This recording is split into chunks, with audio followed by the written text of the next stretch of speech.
The 8:45 p.m. train was nearly empty.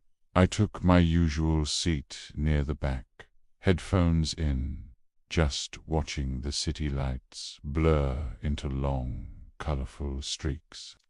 The familiar rhythm of the wheels on the track was almost hypnotic. A few stops later, the doors slid open with a soft hiss, and a man in a gray coat stepped in. He had this way of moving, slow and deliberate, that made you notice him.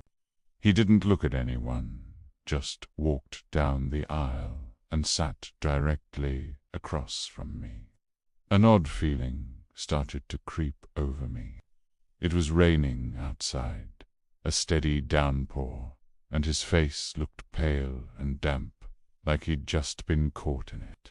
But his coat, his clothes were completely, perfectly dry. It just didn't make any sense. The train lurched forward, continuing its journey into the night. The man didn't move a muscle. He had no phone, no bag, not even a newspaper. He just sat there, his eyes fixed on a single spot on the floor, as if it held the secrets of the universe.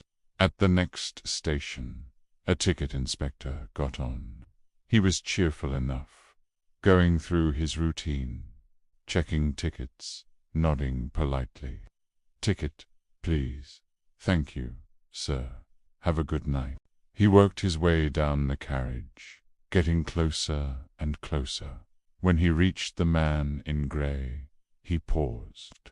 "Sir, may I see your ticket?" he asked. The man didn't respond.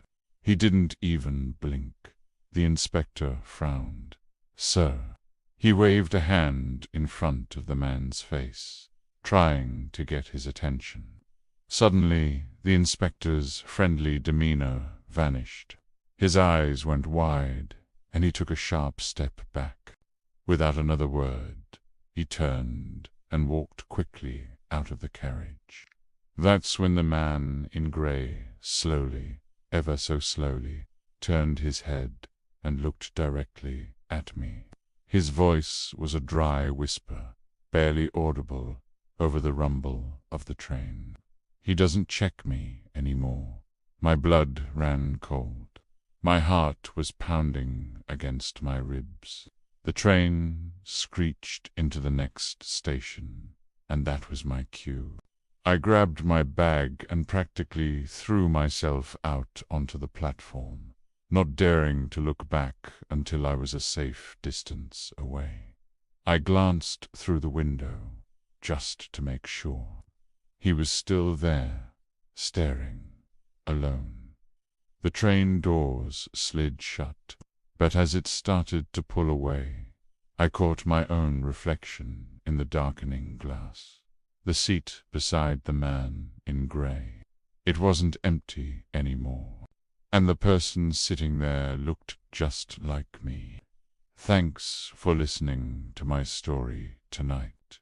If you enjoyed it, please hit that like button and subscribe for more chills.